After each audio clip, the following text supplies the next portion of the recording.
we got to talk about the R&B podcast that you have because I thought that Mm, that was very interesting yeah. because I Hmm. have talked to people about R&B all the time. And Hmm. mainly it's just the same conversation regurgitated or remixed in a different way.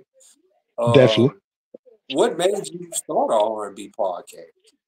Well, all right. Well, full disclosure, um, just to give you a full ramification how it came about. Shortly after my stint in the Navy, I moved to San Diego, California. Well, me and my wife and my firstborn, who we just had at the time, were posted up out there, and I started getting into the music scene in San Diego, California. Things of that nature.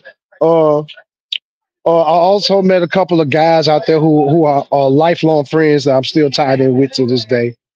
Kurt Quinn and Mr. Keon McCrae, aka On Key, and they both met them both in San Diego. And what we used to do all the time, even between us gigging or recording music and just sharing our thoughts and just really tapping in with each other as far as R&B music goes. We used to just get around and do what we call R&B nerd talk. If you ever watch my podcast, you hear us say that a lot. But out of those discussions, we used to always say like it'd be good if people on greater platforms were having these same conversations. Now, some years passed and we separated for whatever reason. I moved back to Texas for a little bit. They still stayed out there. But throughout those years or whatever, I want to say maybe 3 or 4 years later, we finally came up with an idea for a playlist. And this is back when playlists started to go really start to pop off and get popular. It was like, well, why don't we put together an R&B playlist or whatever? Amongst the three of us, like we pretty much know R&B.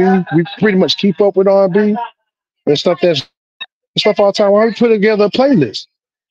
And with that playlist birthed the Vibes and Combo playlist, which is actually how our old podcast even started.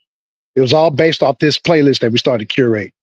Over time, it became just us adding music and just keeping people informed about the R&B music and R&B news that we were running across.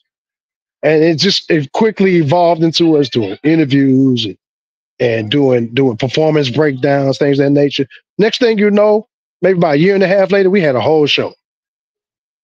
And I can honestly say we've been at it for the past 4.5, going on 5 years now, man.